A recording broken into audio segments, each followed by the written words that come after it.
London, April 30th, 1980, 11:47 a.m. 6 days earlier, a gunman named Aun Ali Mohammed had walked into the Iranian embassy on Prince's Gate in Kensington and taken 26 people hostage.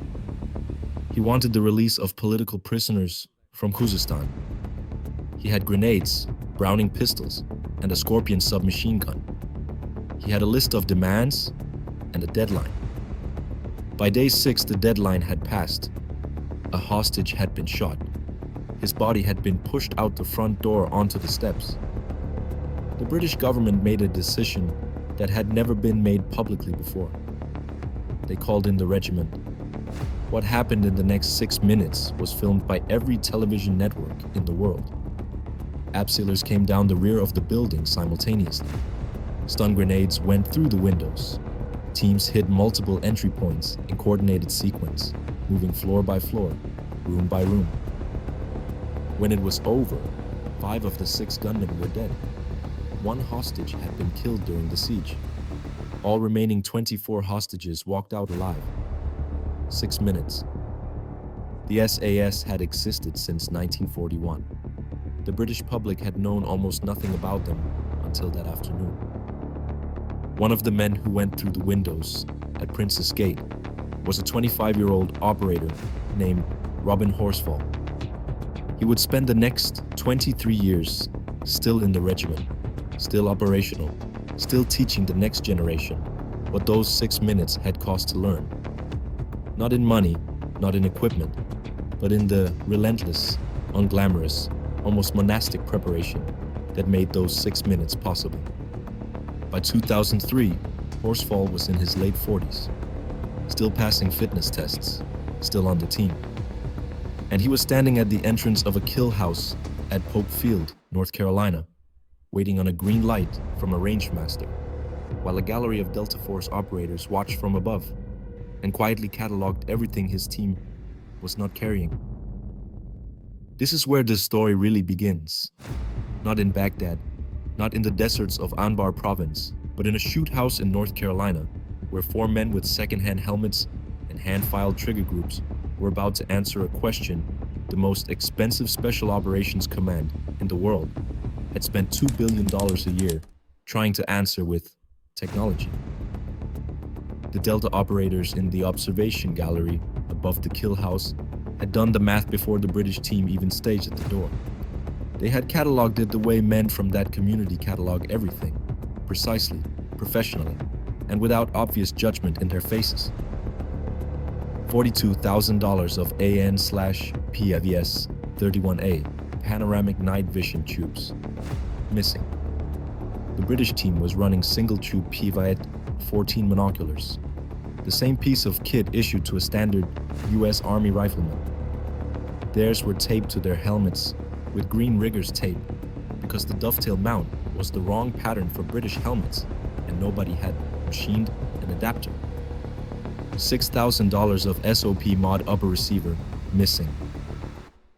The British rifles were Diamaco C8S, Canadian manufactured variants of the M4, hand-fitted in a workshop in Hereford. A Delta sergeant on the gallery, 5 Iraq rotations, a combat record that would fill a classified file, leaned over to his team leader and said something quiet. The British liaison officer, standing nearby, pretended not to hear. "Leave it to the stupid Brits," the rangemaster gave the green light. 6 seconds later, the kill house was clear. Every target was down. Every hostage had been identified and bypassed. Every doorway had been breached without a single radio call between the 4 operators on the floor. No crosstalk, no confirmation requests, no one waiting for permission to make a decision. Each man had moved as though the building had been drawn into his nervous system long before he entered it. The Delta sergeant uncrossed his arms. Nobody in the gallery said anything for a long time. To understand what those 4 men were doing in that kill house, you have to understand what was done to them before they were allowed inside it. SAS selection runs twice a year, in summer and winter. The winter course is the one that ends careers before they start. Candidates move through the Brecon beacons in South Wales. a mountain range that doesn't look dramatic on a map and is absolutely merciless in January, carrying Bergen packs that start at 25 kilograms and increase as the course progresses. They navigate alone. They are given grid references and time limits. They are not told how they are performing. They are not encouraged. They are not discouraged. They are observed from a distance and left entirely alone with the weight and the weather and whatever is happening in their own heads. More than 90% of British Army volunteers who attempt SAS selection do not pass.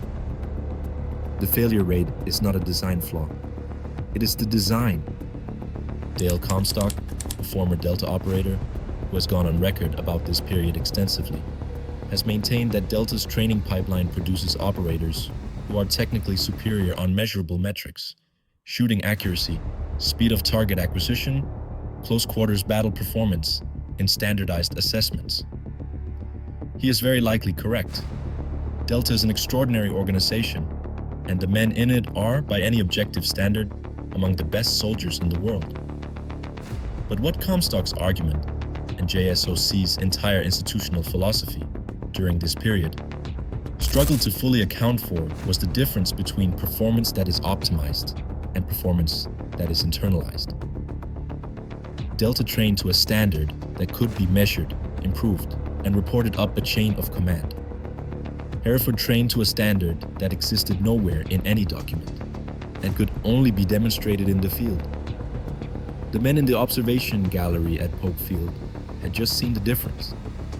Most of them didn't have language for it yet. Baghdad, 3 years later, would provide the language. Baghdad, summer 2007. The kit gap had not closed. If anything, it had widened. Delta operators in country were now carrying personal loadouts that retailed at $45,000 to $50,000 per man before the rifle was included. Precision optics, panoramic night vision that turned darkness into green daylight. Communication systems that could reach a satellite from a rooftop in Adamia. Body armor that could stop rifle rounds. Medical kits that could keep a man alive long enough to reach a surgical team. Across the wire at the British compound at Massan, SAS operators were still hand-filing trigger groups and cutting down rifle furniture with hacksaws. One sergeant major had been running the same plate carrier for 2 tours. He had replaced the stitching himself, twice, with dental floss, because it was the strongest thread available in the medical kit. JSOC's annual Iraq budget had climbed to somewhere between $1.5 billion and $2 billion. The entire 5-year budget for Task Force Black, the British contribution to the joint hunt for Al-Qaeda in Iraq, was £120 million. JSOC spent that in approximately 3 weeks. But here is what the budget gap was actually buying. And here is why the question matters. A UH-60 Black Hawk helicopter is audible at approximately 4 miles in still desert air. The acoustic signature of a formation of Black Hawks, standard JSOC insertion method for direct action rates during this period, is unmistakable. It has a rhythm, a direction, a rate of approach that anyone who has heard it more than twice can read, like a weather system moving across the sky. AQI's mid-tier leadership had heard it hundreds of times. They had built an entire counter-doctrine around it. Cell leaders lived in compounds with a minimum of 3 exit routes. They moved locations every 4 to 6 hours during periods of elevated American activity. When they heard rotors, they had a standard operating procedure that had been refined across 3 years of watching JSOC operate. Phones moved first, then personnel, then hard drives. Laptops left behind, hard drives out, because they had learned, empirically through repeated observation, that the Americans would take the laptop and the Americans couldn't read a laptop without the hard drive.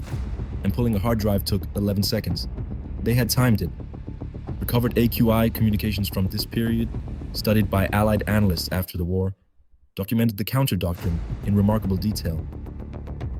One message, translated and included in a partially declassified JSOC after-action review, described the detection to clearance timeline with a precision that should have alarmed every procurement officer in the American system. When the aircraft are heard, we have time. When they are not heard, we do not.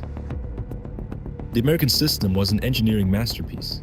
The engineering had created a vulnerability, and the enemy had had 3 years to practice exploiting it. Task Force Black drove to targets in unmarked vehicles, Mitsubishi Pajeros, Toyota Land Cruisers. The specific makes and colors selected not randomly, but through deliberate intelligence work, cross-referencing the civilian vehicle population in each target neighborhood to identify the most statistically common configurations. Aptitudinal understanding of what information does when it moves up a chain of command. It creates meetings. It creates oversight requirements. It creates the gravitational pull of headquarters wanting to be involved in decisions that should be made by the man at the doorway. The fewer people who knew the team was moving, the fewer people who could slow it down, redirect it, or inadvertently compromise it through signals traffic that the enemy had learned to monitor. 60 operators running on Doctrine that was older than most of the AQI fighters they were hunting, doing it with a kit that a JSOC procurement officer would have rejected on a quality control review, against an enemy that had specifically adapted to avoid them. The results of 3 consecutive nights in August 2007 are the empirical case. Night 1, at Hamia, 0200. 12 hours earlier, a signals intelligence fragment had identified the approximate location of a Mukhabara-trained bomb maker, a man with connections to the Iraqi intelligence services that predated the invasion and skills that had been retooled for the insurgency. He was responsible by Allied analyst assessment for at least 4 vehicle-borne IED designs, 7 days of operations. Night 2, Dora District, Southern Baghdad, 0312, a courier safe house. The fragment came from the laptop recovered the night before, cross-referenced with a human intelligence source who had been cultivated for 4 months and had never previously provided actionable product. The safe house was in a residential block, surrounded by civilian compounds. The Black Hawk insertion was not a viable option. The rotor noise would have cleared the block before a team could dismount. The standard JSOC solution in situations like this was surveillance, followed by a planned operation 48 to 72 hours later, once additional ISR assets could be repositioned. Task Force Black went that night. Same approach, engine off at distance, coasting the final stretch. 4 men in darkness, no air support, no QRF on standby, no ISR feed overhead. The Joint Operations Center did not know they were on target. They went through the door at 0312. 2 combatants were neutralized. 1 was detained, a courier alive with a USB drive in his jacket pocket that contained active cell tasking, names, locations, timing. Our 4 men cleared 4 rooms in under 90 seconds. 2 combatants killed, 3 detained. In the back garage, a fully assembled car bomb. Wiring completed, detonator installed. The vehicle loaded and pointed toward a gate that opened onto a civilian market road, ready to drive at 0600. It did not drive at 0600. A single transmission. Jackpot. 3 nights, 3 captures, 0 British casualties, 0 shots fired that could be heard beyond a 50-meter radius. The entire operational kit used across all 3 nights would have failed a JSOC equipment inspection. The intelligence chain generated by those 3 operations, each night feeding the next, each capture unlocking the next target package, was later described by JSOC analysts as the most productive 72-hour stretch of capture operations in the entire Iraq War. The most uncomfortable part of this story is not the kit comparison. It is not the budget numbers. It is not even the operational results, striking as they are.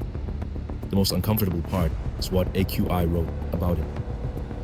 Recovered enemy communications from the 2006 to 2008 period, documents captured during raids, recovered from hard drives and USB drives, translated and analyzed by Allied intelligence, contain a distinction that no amount of American public affairs work or JSOC press releases could have produced.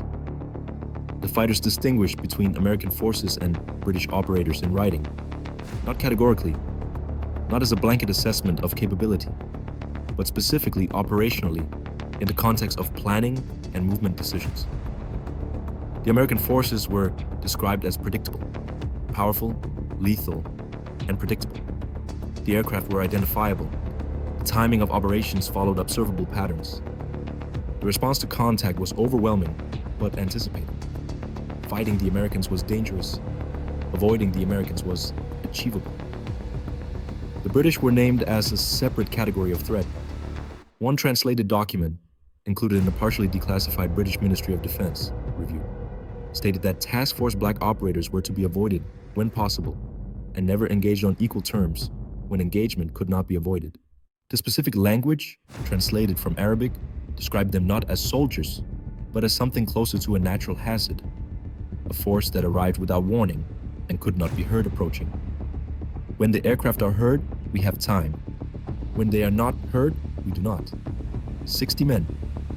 PVS, 14 monoculars, taped to helmets with riggers tape, dental floss stitching on plate carriers, hand-filed trigger groups that violated American QC specifications, 6 magazines each.